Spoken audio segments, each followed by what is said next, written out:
ইফতার করো না। কত শত পদে কত সুস্বাদু খাবার ইফতারি তোমার সামনে রেডি থাকে, সময় হওয়া না পর্যন্ত তুমি মুখে দাও না। ও বান্দা, ঠিক তেমনি ভাবে আমি যে নির্ধারণ করে দিয়েছি সীমানা, তুমি যা কিছু করতে আমি নিষেধ করেছি এটা তুমি করবে না। এটা যতক্ষণ পর্যন্ত তোমার অন্তরের মধ্যে স্থাপন না হবে, তাহলে তোমার ওই রোজাও তোমার জীবনে কোনো কাজে আসবে না। বুঝাইতে পারি না? বুঝছেন? সীমা যদি আমরা লঙ্ঘন করে ফেলি, রোজা হবে না।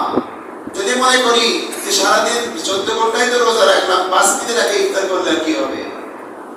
রোজা হবে? থাকবে? থাকবে না।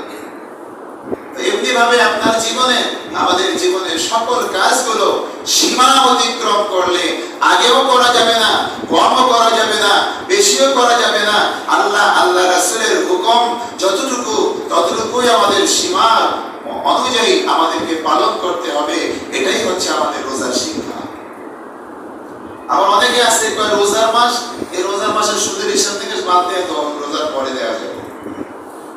আছে না? পাপের কাজ আছে অনেক, 2 নম্বরই কাজ আছে, কয় রোজা এটা করবো না, এটা থাক, রোজার পরে দেখবো।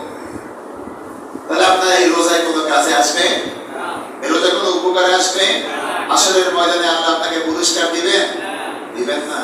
কারণ আপনি যদি এই রোজায় আপনি আত্মসংযমের সাথে সাথে আত্মশুদ্ধি না করতে পারেন, আপনি সঠিক এই শিক্ষাটা জীবনে আমল করতে না পারেন, আপনি যদি আপনার চরিত্র পাল্টাতে না পারেন, তাহলে আপনার এই রোজা, আল্লাহ বলেন যার চরিত্র পাল্টায় না, এই রোজা না খেয়ে থাকা ছাড়া আমি আল্লাহ, আমার কাছে কোনো পুরস্কার দেওয়ার মতো কিছু নাই, আমার কাছে কোনো মূল্য নেই।